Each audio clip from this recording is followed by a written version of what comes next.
जय श्री कृष्णा। राधे राधे। आप सभी को षटतिला एकादशी की हार्दिक शुभकामनाएं। आज माघ मास के कृष्ण पक्ष की एकादशी तिथि है और इस एकादशी को षटतिला एकादशी के नाम से जाना जाता है। कुछ जगहों पर इसे षटतिला 11 भी कहते हैं। भगवान श्री कृष्ण जी ने इस एकादशी के दिन तिल का 6 रूपों में किस प्रकार उपयोग करना चाहिए यह बताया है, इसीलिए इस एकादशी का नाम षटतिला एकादशी पड़ा। जो भी मनुष्य इस एकादशी का व्रत रखता है और इसकी कथा को सुनता है, उसकी सभी मनोकामनाएं पूरी होती हैं तथा घर में सुख समृद्धि, धन संपत्ति और खुशहाली आती है। तो आज मैं आपको सुना रही हूँ षटतिला एकादशी की बड़ी ही दुर्लभ कथा। इन कथाओं को सुनने से मनुष्य के सभी पाप और संकट कट जाते हैं तथा समस्त मनोकामनाओं की पूर्ति होती है। तो आप लोग बड़े ही श्रद्धा और प्रसन्नचित मन से इन कथाओं को पूरा अवश्य सुनिएगा। आइए भगवान श्री लक्ष्मी नारायण जी के चरणों का ध्यान करते हुए इस कथा को सुनते हैं। एक बार नारद मुनि ने भगवान श्री हरि से षटतिला एकादशी का महात्म्य पूछा। वे बोले, हे प्रभु, आप मेरा प्रणाम स्वीकार करें। षटतिला एकादशी के उपवास का क्या पुण्य है, उसकी क्या कथा है, कृपया कर मुझसे कहिए। नारद जी की प्रार्थना सुन भगवान श्री हरि जी ने कहा, हे नारद, मैं तुम्हें प्रत्यक्ष देखा सत्य वृतांत सुनाता हूँ, ध्यान पूर्वक इसका श्रवण करो। बहुत पहले मृत्युलोक में एक ब्राह्मणी रहती थी। वह सदा व्रत उपवास किया करती थी। एक बार वह 1 मास तक उपवास करती ही रही। इससे उसका शरीर बहुत ही कमजोर हो गया। वह अत्यंत बुद्धिमान थी, फिर भी उसने कभी भी देवताओं और ब्राह्मणों के निमित्त अन्न आदि का दान नहीं किया। मैंने चिंतन किया कि इस ब्राह्मणी ने उपवास आदि से अपना शरीर तो पवित्र कर लिया है तथा इसको वैकुंठ लोक की प्राप्ति हो जाएगी, किंतु इसने कभी अन्न दान नहीं किया है। अन्न के बिना जीव की तृप्ति होना कठिन है। ऐसा चिंतन करके मैं मृत्यु लोक में गया और उस ब्राह्मणी से अन्न की भिक्षा मांगी। इस पर उस ब्राह्मणी ने कहा, हे योगीराज, आप यहाँ किस लिए पधारे हैं? मैंने कहा, मुझे भिक्षा चाहिए। इस पर उसने मुझे एक मिट्टी का पिंड दे दिया। मैं उस पिंड को लेकर स्वर्ग लौट आया। कुछ समय व्यतीत होने पर वह ब्राह्मणी शरीर त्याग कर स्वर्ग आई। मिट्टी के पिंड के प्रभाव से उसे जगह जगह पर एक आम वृक्ष सहित घर मिला, किंतु उसने उस घर को अन्य वस्तुओं से खाली पाया। वह घबराई हुई मेरे पास आई और बोली, हे प्रभु, मैंने अनेक व्रत आदि से आपका पूजन किया है, किंतु फिर भी मेरा घर वस्तुओं से रिक्त है। इसका क्या कारण है? मैंने कहा, तुम अपने घर जाओ और जब देव स्त्रियां तुम्हें देखने आए तब तुम उनसे षटतिला एकादशी व्रत का महात्म्य और उसका विधान पूछना। जब तक वह ना बताएं तब तक तुम द्वार नहीं खोलना। प्रभु के ऐसे वचन सुनकर वह अपने घर गई और जब देव स्त्रियां आई और द्वार खोलने के लिए कहने लगी, तब उस ब्राह्मणी ने कहा, यदि आप मुझे देखने आई हैं तो पहले मुझे षटतिला एकादशी का महात्म्य बताइए। तब उनमें से एक देव स्त्री ने कहा, यदि तुम्हारी यही इच्छा है तो ध्यान पूर्वक श्रवण करो। मैं तुमसे एकादशी व्रत और उसका महात्म्य विधान सहित कहती हूँ। जब उस देव स्त्री ने षटतिला एकादशी का महात्म्य सुना दिया, तब उस ब्राह्मणी ने द्वार खोल दिया। देव स्त्रियों ने ब्राह्मणी को जब स्त्रियों से अलग पाया, उस ब्राह्मणी ने भी देव स्त्रियों से कहे अनुसार षटतिला एकादशी का उपवास किया और उसके प्रभाव से उसका घर धन धान्य से भर गया। अतः हे पार्थ, मनुष्य को अज्ञान तो त्याग कर षटतिला एकादशी का उपवास करना चाहिए। इस एकादशी व्रत के करने वाले मनुष्य जन्म जन्मांतर की निरोगिता को प्राप्त होते हैं, यानी वह व्यक्ति कभी रोगी नहीं होता। इस प्रकार उपवास से मनुष्य के सभी पाप नष्ट हो जाते हैं। इसके बाद श्री कृष्ण जी कहते हैं, अन्न तिल आदि का दान करने से धन धान्य में बढ़ोतरी होती है। इससे यह भी सिद्ध होता है कि मनुष्य जो और जैसा जैसा दान करता है, शरीर त्यागने के बाद उसे वैसा ही फल प्राप्त होता है। अतः धार्मिक कृत्यों के साथ साथ हमें दान आदि अवश्य करना चाहिए। इस प्रकार भगवान श्री कृष्ण जी के श्री मुख से एकादशियों का महात्म्य सुनकर श्रद्धा पूर्वक उन्हें प्रणाम करते हुए नारद जी ने कहा, हे केशव, आपके श्री मुख से एकादशियों की कथाएं सुनकर मुझे असीम आनंद की प्राप्ति हुई है। हे मधुसूदन, कृपया कर अन्य एकादशियों का महात्म्य सुनाने की भी अनुकंपा करें। भगवान श्री कृष्ण बोले, हे नारद जी, अब मैं माघ माह के कृष्ण पक्ष की षटतिला एकादशी का महात्म्य सुनाता हूँ। इसे ध्यान पूर्वक सुनो। एक बार दालभे ऋषि ने पुलस्त्य ऋषि से पूछा, हे ऋषि श्रेष्ठ, मनुष्य मृत्यु लोक में ब्रह्म हत्या आदि महापाप करते हैं और दूसरों के धन की चोरी तथा दूसरों की उन्नति देकर ईर्ष्या आदि करते हैं। ऐसे महान पाप मनुष्य क्रोध, ईर्ष्या, आवेग और मूर्खता वश करते हैं और बाद में शोक करते हैं कि हाय, हमने ये क्या कर दिया। हे महामुनि, ऐसे मनुष्यों को नरक से बचाने का क्या उपाय है? कोई ऐसा उपाय बताने की कृपा करे जिससे ऐसे मनुष्यों को नरक से बचाया जा सके, अर्थात उन्हें नरक की प्राप्ति ना हो। ऐसा कौन सा दान पुण्य है जिसके प्रभाव से नरक की यातनाओं से बचा जा सकता है? इन सभी प्रश्नों का हल आप कृपा पूर्वक बताइए। दालभे मुनि की बात सुनकर पुलस्त्य ऋषि ने कहा, हे मुनि श्रेष्ठ, आपने मुझसे अत्यंत गूढ़ प्रश्न किया है। इससे संसार में मनुष्यों का बहुत लाभ होगा। जिस रहस्य को इंद्र आदि देवता भी नहीं जानते, वह रहस्य मैं आपको अवश्य ही बताऊंगा। माघ मास आने पर मनुष्य को स्नान आदि से शुद्ध रहना चाहिए और इंद्रियों को वश में करके तथा काम, क्रोध, लोभ, मोह, ईर्ष्या तथा अहंकार आदि से सर्वथा बचना चाहिए। पुष्य नक्षत्र में गोबर, कपास, तिल मिलाकर उपले बनाने चाहिए। इन उपलों से 108 बार हवन करना चाहिए। जिस दिन मूल नक्षत्र और एकादशी तिथि हो, तब अच्छे पुण्य देने वाले नियमों को ग्रहण करना चाहिए। स्नान, नित्य कर्म से देवों के देव भगवान श्री हरि का पूजन व कीर्तन करना चाहिए। एकादशी के दिन उपवास करें तथा रात को जागरण और हवन करें। उसके दूसरे दिन धूप, दीप, नैवेद्य से भगवान श्री हरि की पूजा अर्चना करें तथा खिचड़ी का भोग लगाएं। उस दिन श्री हरि विष्णु को पेठा, नारियल, सीताफल या सुपारी सहित अर्घ्य अवश्य देना चाहिए। तदुपरांत उनकी स्तुति करनी चाहिए। हे जगदीश्वर, आप निराश्रितों को शरण देने वाले हैं, अर्थात जिनका कोई सहारा नहीं है उन्हें सहारा देने वाले हैं। आप संसार में डूबे हुए का उद्धार करने वाले हैं। हे कमल नयन, हे मधुसूदन, हे जगन्नाथ, हे पुंडरीकाक्ष, आप लक्ष्मी जी सहित मेरे इस तुच्छ अर्घ्य को स्वीकार कीजिए। इसके पश्चात ब्राह्मण को जल से भरा घड़ा और तिल दान करने चाहिए। यदि संभव हो तो ब्राह्मण को गौ और तिल का दान देना चाहिए। इस प्रकार मनुष्य जितने तिलों का दान करता है, वह उतने ही सहस्त्र वर्ष तक स्वर्ग में वास करता है। इस दिन तिल का 6 रूपों में इस प्रकार प्रयोग करना चाहिए। पहला, तिल से स्नान। दूसरा, तिल का उबटन। तीसरा, तिल का हवन। चौथा, तिल का तर्पण। पांचवा, तिल का भोजन और छठा, तिलों का दान। ये 6 तिल के प्रकार हैं। इनके प्रयोग से यह छठतिला एकादशी कहलाती है।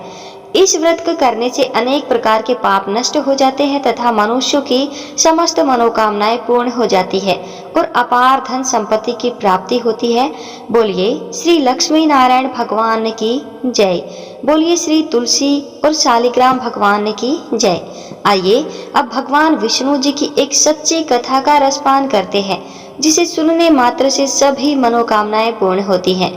एक गांव में एक निर्धन जुलाहा दंपत्ति रहते थे। जुलाहे का नाम था माधव और उसकी पत्नी का नाम था कांता। वे दोनों बहुत ही परिश्रमी थे।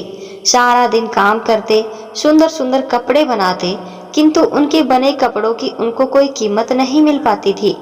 फिर भी जो भी मिलता वे उसी में संतुष्ट रहते थे और एक टूटी फूटी झोपड़ी में रहकर अपना जीवन व्यतीत कर रहे थे। वे बहुत संतोषी स्वभाव के थे। वह दोनों भगवान श्री कृष्ण के अनन्य भक्त थे। दिन भर के परिश्रम के बाद जो भी समय मिलता उसमें वे दोनों भगवान के भजन कीर्तन में बिता देते थे। माधव के पास एक तानपुरा और एक खड़ताल थी। जब वह दोनों मिलकर भजन गाते तो माधव तानपुरा बजाता और उसकी पत्नी खड़ताल। फिर तो दोनों भगवान के भजन में ऐसे डूब जाते थे कि उनको अपनी भूख प्यास की चिंता ही नहीं रहती थी। उन्होंने अपनी दीनहीन अवस्था के लिए कभी भी भगवान को उल्हाना नहीं दिया और अपने इसी जीवन में प्रसन्न थे। लेकिन एक दुख उनको सदा ही सताता रहता था कि उनके कोई संतान नहीं थी। इसको लेकर वह सदा चिंतित रहा करते थे। चिंता तो थी, फिर भी दोनों भगवान की भक्ति में मग्न रहते थे। इसको भी उन्होंने भगवान की लीला समझकर स्वीकार कर लिया और निष्काम भाव से भगवान श्री कृष्ण की भक्ति में लीन रहते थे। जब उनकी आयु अधिक होने लगी तो माधव ने एक दिन अपनी पत्नी से कहा कि हमारी कोई संतान नहीं है। कहते हैं कि संतान के बिना मुक्ति प्राप्त नहीं होती। अब हमारी आयु भी अधिक हो चली है, न जाने कब बुलावा आ जाए। मरने के बाद हमारी चिता को अग्नि कौन देगा, कौन हमारे लिए तर्पण आदि कार्य करेगा, कैसे हमारी मुक्ति होगी। फिर माधव बोला कि हम क्यों चिंता करें, ठाकुर जी है ना, वही सब देखेंगे। माधव ने यह बात कह तो दी, किंतु वह भी चिंता में डूब गया। तभी उसके मन में एक विचार आया। वह नगर में गया और श्री कृष्ण के बाल रूप की एक मूर्ति लेकर आया। घर आकर बोला, अब हमें चिंता करने की कोई आवश्यकता नहीं है, मैं यह बाल गोपाल लेकर आया हूँ, अब से यही हमारे पुत्र है। माधव बोला, अगर हम संतानहीन हैं तो यह भी इन्हीं की इच्छा है, हम इनको ही अपने पुत्र के समान प्रेम करेंगे, यही हमारे पुत्र का दायित्व पूर्ण करेंगे। माधव की यह बात सुनकर कांता अत्यंत प्रसन्न हुई। उसने बाल गोपाल को लेकर अपने हृदय से लगा लिया और बोली, आप बिल्कुल ठीक कह रही हैं, आज से यही हमारा लाला होगा। फिर क्या था, दोनों पति पत्नी ने घर का एक कोना साफ करके वहां बाल गोपाल के लिए एक स्थान बनाया और एक चौकी लगा दी। उस पर बाल गोपाल को विराजित कर दिया। उस दिन से जुलाहा दंपत्ति का नियम हो गया कि वह प्रतिदिन बाल गोपाल को स्नान कराते, उनको धुले वस्त्र पहनाते, अपने पुत्र की तरह उनको लाड लडाते, उन्हीं के सामने बैठकर भजन कीर्तन करते और वही सो जाते थे। वो दोनों अपने हाथों से बाल गोपाल के लिए सुंदर सुंदर वस्त्र बनाकर उनको पहनाते, उन्हें खाना खिलाते, उनको झूला झुलाते और रात को उनको सुलाकर ही स्वयं सोते थे। ये सब करने में उनको बड़ा आनंद आता था। धीरे धीरे दोनों बाल गोपाल को अपनी संतान के समान ही प्रेम करने लगे। बाल कृष्ण अब उनके परिवार का हिस्सा बन गए थे। कांता का नियम था कि वह हर रोज पहले अपने हाथों से अपने लाला को भोजन कराते और बाद में स्वयं भोजन करती थी। लाला को भोजन कराते समय उसको ऐसा ही प्रतीत होता जैसे वह अपने पुत्र को ही भोजन करा रही हो। उन दोनों के निश्चल प्रेम को देखकर करुणा निधान भगवान अत्यंत प्रसन्न हुए और उन्होंने अदृश्य रूप में आकर स्वयं भोजन खाना आरंभ कर दिया। कांता जब प्रेम पूर्वक बाल गोपाल को भोजन कराती तो भगवान को प्रतीत होता मानो वह अपनी माँ के हाथों से भोजन कर रहे हो। उन्होंने कांता के हाथ से प्रेम पूर्वक मिलने वाले हर कोर में माँ का प्रेम प्राप्त होता था। भगवान श्री कृष्ण स्वयं माँ की उस प्रेम लीला के वशीभूत हो गए, किंतु कांता कभी नहीं जान पाई कि स्वयं बाल गोपाल उनके हाथ से भोजन करते हैं। एक दिन घर का काम बहुत अधिक होने के कारण कांता बाल गोपाल को भोजन कराना भूल गई। गर्मी का समय था। भरी दोपहरी में दोनों पति पत्नी कार्य करते करते थक गए और बिना भोजन किए ही सो गए। उनको सोए हुए बहुत कुछ ही देर हुई थी कि उनको एक आवाज सुनाई दी, मैया, बाबा, मुझको भूख लगी है। दोनों हड़बड़ाकर उठ गए। चारों ओर देखा आवाज कहाँ से आई, किंतु कुछ दिखाई ही नहीं दिया। तभी अचानक कांता को याद आया कि आज उसने अपने लाला को भोजन नहीं कराया। वह हड़बड़ाकर उठी और दौड़कर लाला के पास पहुंची तो देखा कि बाल गोपाल का मुख कुम्हलाया हुआ है। इतना देखते ही दोनों पति पत्नी वहीं उनके चरणों में गिर पड़े। दोनों की आंखों से आंसुओं की धार बह निकली। कांता तुरंत भोजन लेकर आई और न जाने कैसा प्रेम उमड़ा कि उसने लाला को उठाकर अपने गोद में बैठा लिया और भोजन कराने लगी। दोनों पति पत्नी रोते जा रहे थे और लाला को भोजन कराते जा रहे थे, साथ ही बार बार उनसे अपने द्वारा हुए अपराध के लिए क्षमा मांगते जा रहे थे। ऐसा प्रगाढ़ प्रेम देखकर भगवान अत्यंत गर्वित हुए और अंतर्यामी भगवान श्री हरि साक्षात रूप में प्रकट हो गए। भगवान ने अपने हाथों से अपने रोते हुए माता पिता की आंखों से आंसू पोंछे और बोले, प्रिय भक्त, मैं तुम्हारी भक्ति और प्रेम से अत्यंत प्रसन्न हूँ। तुम जो चाहो वर मांग लो, मैं तुम्हारी प्रत्येक इच्छा पूर्ण करूँगा। इतना सुनते ही दोनों भगवान के चरणों में गिर पड़े और बोले, दयानिधान, आप हमसे प्रसन्न हैं और स्वयं हमारे सम्मुख उपस्थित हैं। इसी से हमारा जीवन धन्य हो गया। इससे अधिक हमें और क्या चाहिए?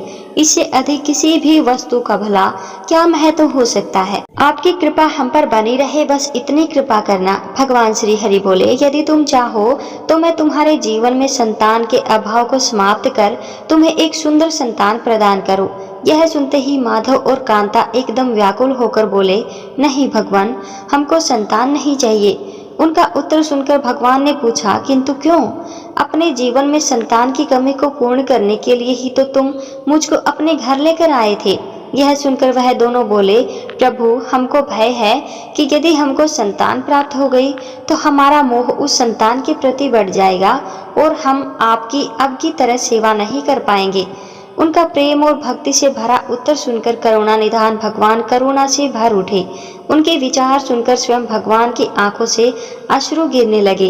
भगवान श्री हरि बोले, हे मैया, हे बाबा, मैं यहाँ आया तो था आपके ऋण को उतारने के लिए, किंतु आपने तो मुझको सदा सदा के लिए अपना ऋणी बना दिया।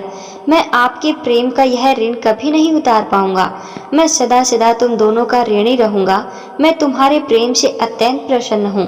तुमने अपने निर्मल प्रेम से मुझको भी अपने बंधन में बांध लिया है। मैं तुम्हें वचन देता हूँ कि आज से मैं तुम्हारे पुत्र के रूप में तुम्हारे समस्त कार्य पूर्ण करूंगा। तुम्हें कभी संतान का अभाव नहीं होने दूंगा।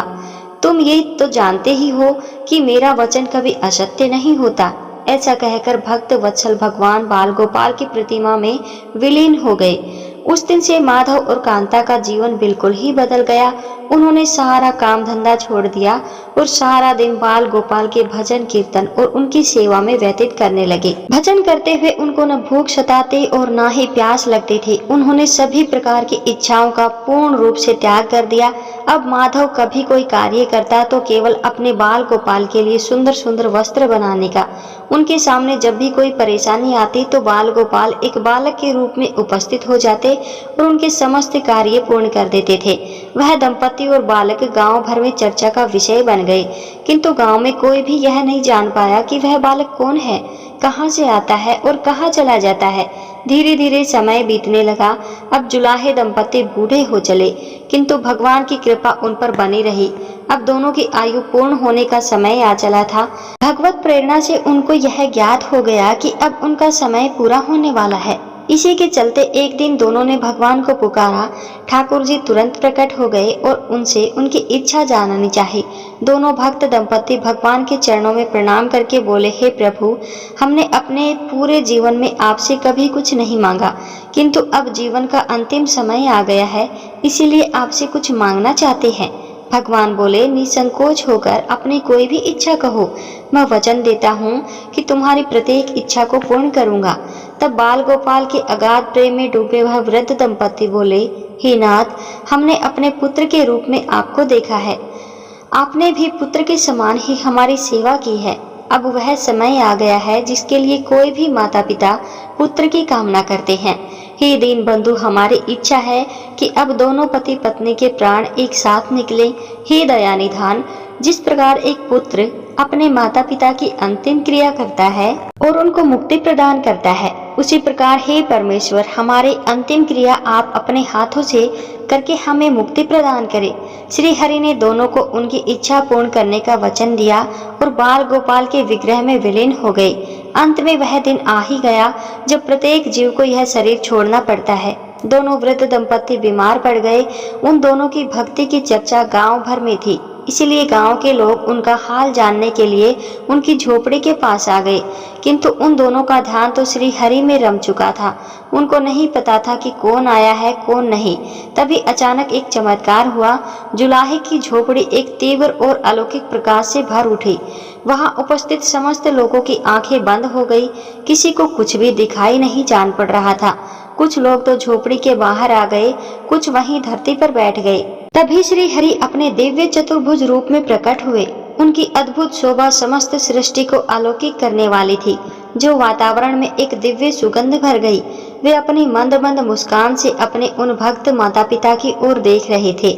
उनका यह दिव्य रूप देखकर दोनों वृद्ध अत्यंत आनंदित और मंत्र मुग्ध हुए जा रहे थे। अपने दिव्य दर्शनों से दोनों को तृप्त करने के बाद करुणामय लीलाधारी समस्त सृष्टि के पालन करता श्री हरि वही उन दोनों के निकट धरती पर उन्हीं के सिरहाने बैठ गए। भगवान ने उन दोनों भक्तों का सर अपनी गोद में रख लिया, उनके शीश पर प्रेम पूर्वक अपना हाथ रखा, तत्पश्चात अपने हाथ से उनके नेत्र बंद कर दिए। इतना करते ही तत्काल दोनों के प्राण निकलकर श्री हरि में विलीन हो गए। पंचभूतों से बना शरीर पंचभूतों में विलीन हो गया। कुछ समय बाद जब दिव्य प्रकाश लोप हुआ तो सभी उपस्थित ग्रामीणों ने देखा कि वहां न तो माधव था और न ही कांता थी और न ही बाल गोपाल बचे थे, तो मात्र कुछ फूल जो धरती पर पड़े थे और दिव्य सुगंध जो वातावरण में चारों ओर फैली थी। विस्मित ग्रामीणों ने श्रद्धा से उस धरती को नमन किया। उन पुष्पों को उठाकर ग्राम वासियों ने शीश से लगाया तथा माधव और कांता की भक्ति और गोविंद के नाम का गुणगान करते हुए चल दिए। उन पुष्पों को श्री गंगा जी में विसर्जित करने के लिए सच्चा भक्त वह है जो एक क्षण के लिए किसी भी भक्ति में विमुख नहीं होता, अर्थात जिसका चित्त ईश्वर में अखंड बना रहता है, वही सच्चा भक्त कहलाता है। सरल शब्दों में कहें तो भक्ति के अंतिम चरण का अनुभव करने वाले को ही भक्त कहते हैं। एक बार प्रेम से बोलिए विष्णु भगवान की जय। आइए अब अंत में श्रवण करते हैं एकादशी माता की कथा। युधिष्ठिर ने भगवान श्री कृष्ण से पूछा, भगवान पुण्यमयी एकादशी तिथि कैसे उत्पन्न हुई? इस संसार में वह क्यों पवित्र मानी गई तथा देवताओं को कैसे प्रिय हुई? श्री कृष्ण भगवान बोले, हे कुंती नंदन, प्राचीन समय की बात है। सतयुग में मूर नामक दानव रहता था। वह बड़ा ही अद्भुत, अत्यंत रौद्र तथा संपूर्ण देवताओं के लिए भयंकर था। उस काल रूपधारी दुरात्मा महासुर ने इंद्र को भी जीत लिया था। संपूर्ण देवता उससे परास्त होकर स्वर्ग से निकाले जा चुके थे और शंकित तथा भयभीत होकर पृथ्वी पर विचर करते थे। एक दिन सब देवता महादेव जी के पास गए। वहां इंद्र ने भगवान शिव के आगे सारा हाल कह सुनाया। इंद्र बोले, हे महेश्वर, ये देवता स्वर्ग लोक से निकाले जाने के बाद पृथ्वी पर विचर रहे हैं। मनुष्यों के बीच रहना इन्हें शोभा नहीं देता। हे देव, कोई ऐसा उपाय बतलाइए। देवता किसका सहारा ले? महादेव जी ने कहा, हे देवराज, जहाँ सबको शरण देने वाले, सबकी रक्षा में तत्पर रहने वाले जगत के स्वामी भगवान गरुड़ ध्वज विराजमान है, वहां जाओ। वे तुम लोगों की रक्षा अवश्य ही करेंगे। भगवान श्री कृष्ण कहते हैं, हे युधिष्ठिर, महादेव जी की यह बात सुनकर परम बुद्धिमान देवराज इंद्र संपूर्ण देवताओं के साथ क्षीर सागर में गए, जहां भगवान गदाधर सो रहे थे। इंद्रदेव ने हाथ जोड़कर उनकी स्तुति की। इंद्र बोले, हे देवेश्वर, आपको नमस्कार है। देव, आप ही पति, आप ही मति, आप ही कृता और आप ही कारण हैं। आप ही सब लोगों की माता और आप ही जगत के पिता हैं।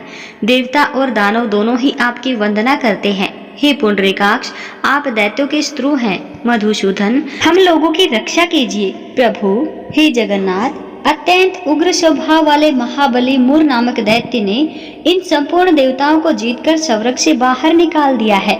भगवान, हे देवेश्वर, देवता भयभीत होकर आपकी शरण में आए हैं। दानवों का विनाश करने वाले कमल नयन भक्त वत्सल, हे जनार्दन, हमारी रक्षा कीजिए।